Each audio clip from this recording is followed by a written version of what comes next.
What's up, guys? This is Victor Morbius here. Face paint or no face paint, you're still watching WGS-TV.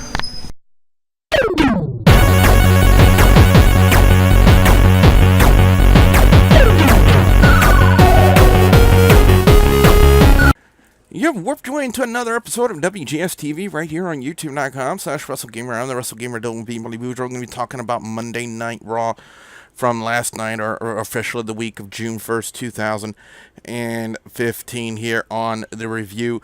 And I want to put it to you guys that due to a family emergency, unfortunately, yours truly missed the first hour, but thanks to WWE.com and a couple of you guys out there, including Dawsey Chatham, who pointed out the highlights to me from the first hour that I missed. And from what I saw and what I read, I really didn't miss much, in all honesty. I mean, you know, especially the opening segment, which was just the Authority demanding the return of the WWE World Heavyweight Championship from Dean Ambrose, and Roman Reigns will go out there to make the statement that if they wanted it back, then they would have to agree to a ladder match between Rollins and Ambrose at Money in the Bank.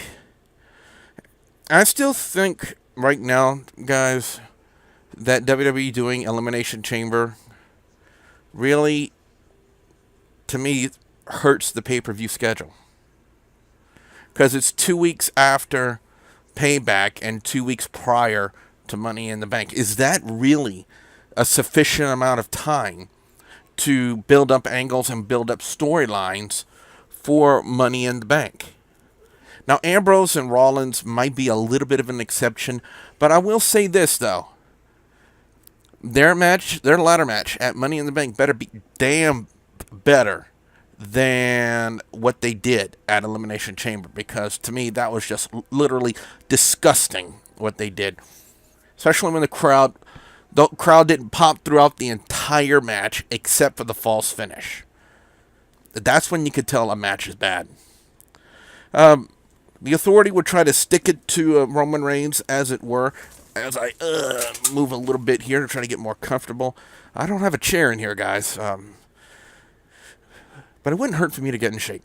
Roman Reigns and King Barrett, and the Authority would try to stick it to him by saying if Roman Reigns did not win any of his matches, that he would be out of the Money in the Bank. And another thing I don't understand is in the past several years, there's always been Money in the Bank qualifiers, and there were no qualifiers. They already had a set of names already announced, but they did say that they would be adding more names within the next couple of weeks to the Money in the Bank ladder match. Now, I suspect that the only reason why they're doing it this way is because of the inclusion of the Elimination Chamber. Having that really kind of threw everything off. I would suspect that if they did not have the Elimination Chamber, if the pay-per-view wasn't there at all, then right after Payback, they would have started Money in the Bank qualifiers. But they couldn't do it this time because of the Elimination Chamber. But the said names, they got a good set of names. I don't remember it offhand. I'll have it. I'll try to have it like on a little ticker thing right here, because I think it was Roman Reigns. It was Sheamus, Randy Orton, Neville, Kofi Kingston. I could see the last person in my head, and I just can't think of it. I just can't think of his name. But if I can't think of it, I'll just put it in post. Oh, Dolph Ziggler. Dolph Ziggler. So, basically, yeah, we have a set group of names already. No qualifiers. We could see a couple of qualifiers, maybe on SmackDown. I don't know. But on to Monday Night Raw, as I dabbled as much as I can when I shouldn't have. The Authority says if Roman Reigns loses any of his matches tonight, then he would be out of the Money in the Bank ladder match. And the first match they put him in was against King Barrett. From what I saw in the highlights, it was okay. In a sense, Reigns would hit the spear on King Barrett to pick up the win. But Roman Reigns' night would not be over. Ryback was scheduled to defend the Intercontinental Championship against The Miz, and then the Big Show would make his return. In all honesty, does anybody really notice that the Big Show was gone? I haven't. He would knock out The Miz, the matchup never happens, and he would get on the mic and say that he would be the one to defeat Ryback for the Intercontinental Championship. Now, the Kevin Owens John Cena segment really had me intrigued, because at first, from the way it looked like the crowd was just totally into Kevin Owens. They were all marking out for Kevin Owens. I'm not a Kevin Owens hater. I think Owens is an incredible talent. I think there are a lot of fans out there who are just incredibly 100% fickle. Let me explain really quickly.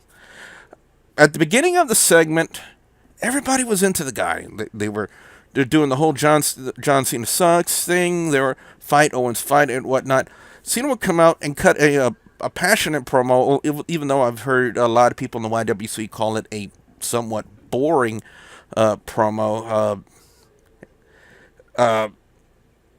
He even acknowledged a kid that was fighting cancer, and I thought that was a stand-up thing to do, in my personal opinion.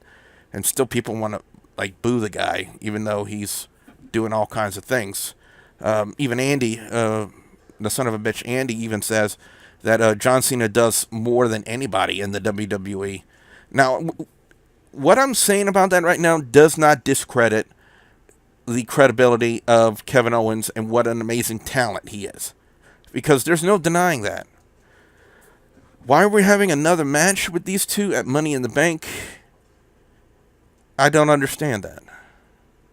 I mean, what's the purpose of it? In all honesty, I can't think of the words, to be honest. But by the time the promo and the segment was done, back to my original point, the fans were booing Kevin Owens, especially when they were getting to the confrontational part of the segment, when he walked away, and the fans were cheering for Cena. It just goes to show you how fickle fans can be today. Kofi, Kingston, and Dolph Ziggler, this quickly devolved into a six-man tag because the New Day would interfere in the match, causing a disqualification, which caused the primetime players to come out. Oh, something I need to really mention, that Lana accompanied Dolph Ziggler last night. What does that say? Titus would hit a pump handle slam on Xavier Woods to pick up the win for him and the primetime players and Dolph Ziggler. And like I said, not a bad match. The tag teams in WWE are really starting to step it up. That and the Divas, in my personal opinion, because they're really starting to step it up. But before I can talk about that, Roman Reigns' second match with Mark Henry. How can Mark Henry go face one night, heel the other night? Because the way he came out at Elimination Chamber was almost like he was the face Mark Henry. And then after he gets counted out from Roman Reigns hitting the Superman punch on the outside, and he was assaulted. Roman Reigns, I'm sorry, I'm trying to find the words to talk right now, and it's me being a commentator, that should not be an issue. Roman Reigns would end up being injured, but apparently his night still would not be over, as the Authority would say that he has yet one more match against Bray Wyatt. Now, quickly on to my point about the Divas really starting to step it up, especially on the main roster, especially compared to the NXT Divas and what amazing talents they are. They're really starting to let them shine. What I don't understand is the usage of the Divas Championship on the line, Nikki Bella and Paige. It was a great match. I don't understand the usage of Twin Magic, especially when Nikki and Brie have different hair colors and different bust sizes. Now, the one thing they did make sure to do for this version of Twin Magic, they hid the face of Brie, and they made sure that the finish was a small package pin, so that way there's no way to discern the. I just don't want to get flagged for saying what a lot of people are thinking about that. But I just don't understand the usage of Twin Magic, especially when it was a really good match. Randy Orton and Sheamus. I did find out one thing. I think it was courtesy of Andy, and if you guys check out, I think he even said it during the Elimination Chamber Hangout Sunday night. He brought it up that Sheamus was going to be involved in the new Teenage Mutant Ninja Turtles movie, playing the villain Rocksteady. And now that you think about it, guys and gals, it kind of is the hairstyle that he's sporting now kind of fits that. It kind of reflects on that. It wasn't just for a gimmick change, but it was also for a movie.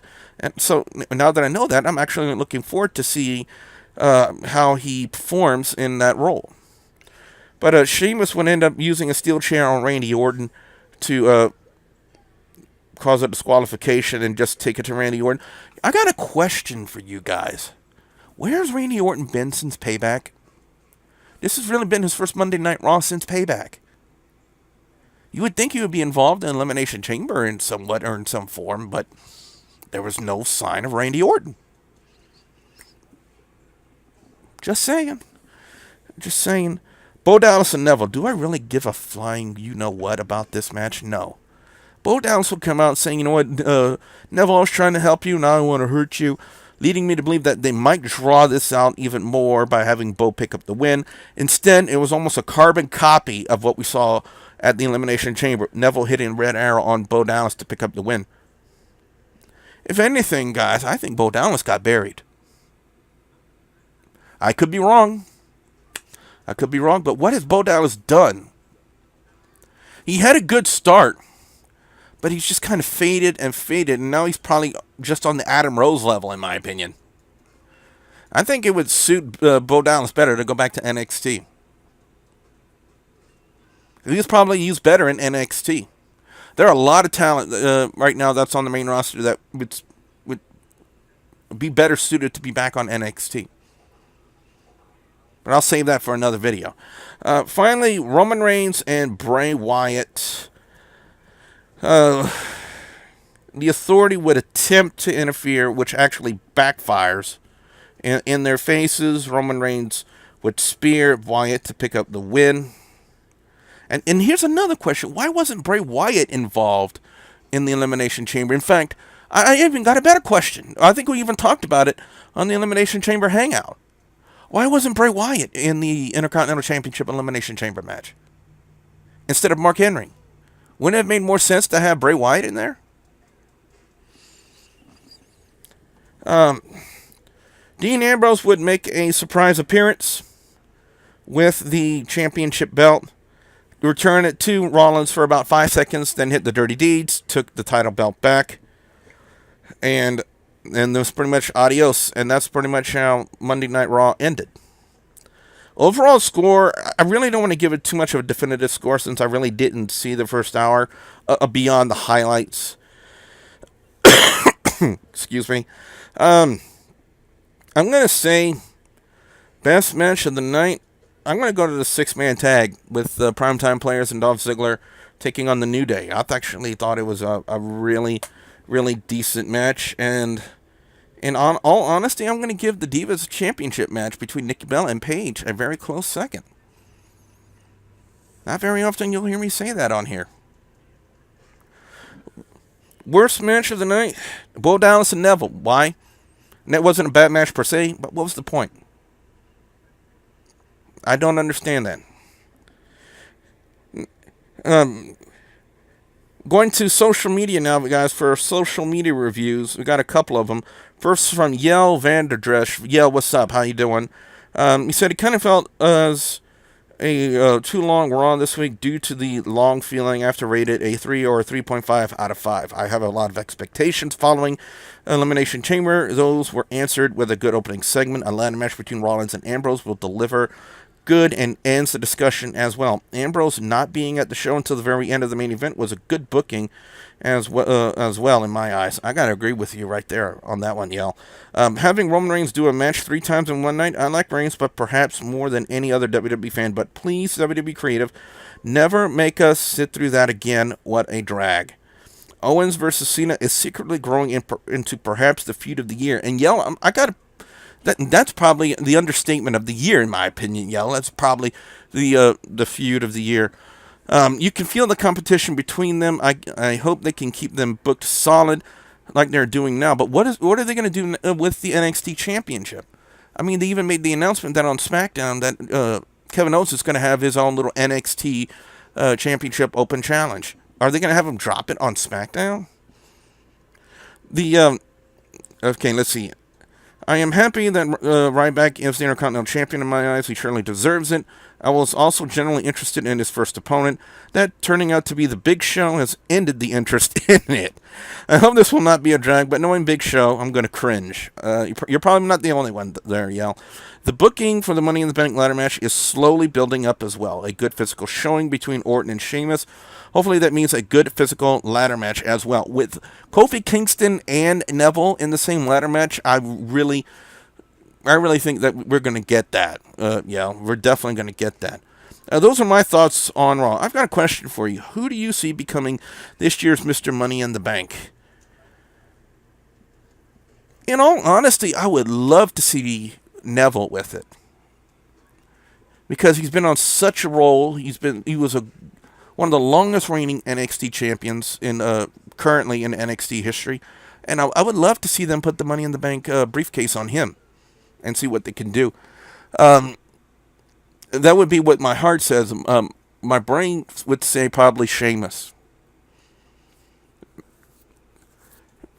I don't know why, but it's just the way I'm thinking. It's just the way that he's been booked and he's been pushed. But now that I say that, now that they're going to film a movie, maybe putting it on Sheamus would not be such a good thing. Going back to what Yell says, he says, I'm hoping for either Ziggler tying with Punk with 2 briefcase wins, or either Reigns, so he has time to grow naturally until he's ready to challenge again for the WWE Championship. Interesting thoughts there, Yell. Thank you very much for saying that. And James the Big Easy, because right now I can't do group reviews, I can only do solo reviews, but he went ahead and sent in his review on the Facebook page. And James says he's busy. Trust me, you're not the only one that's busy around here, James. He says, score 3 out of 5. Best match or segment? Nikki Bella versus Paige. Yes, the Divas match. Guess the best match for me. Segment, Kevin Owens and John Cena promo. Honorable mention. Oh, God.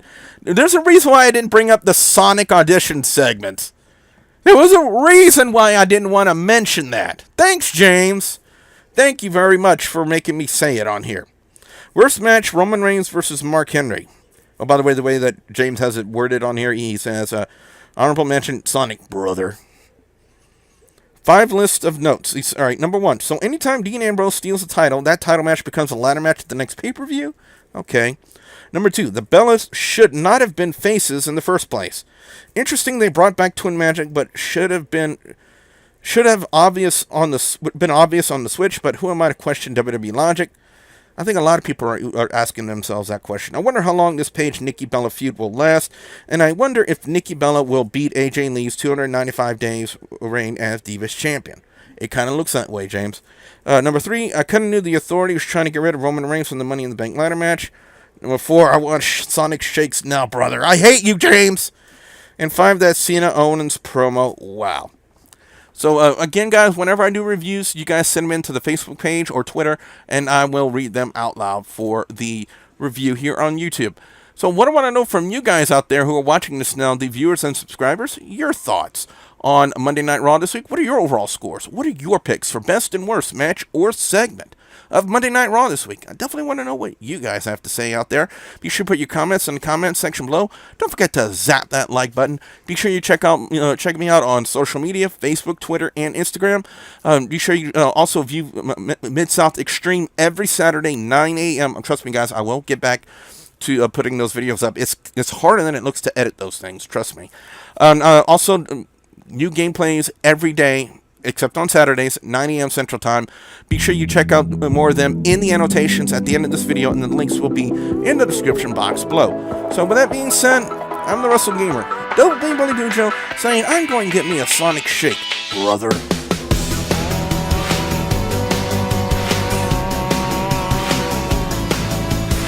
Okay, we're going to say it's nice.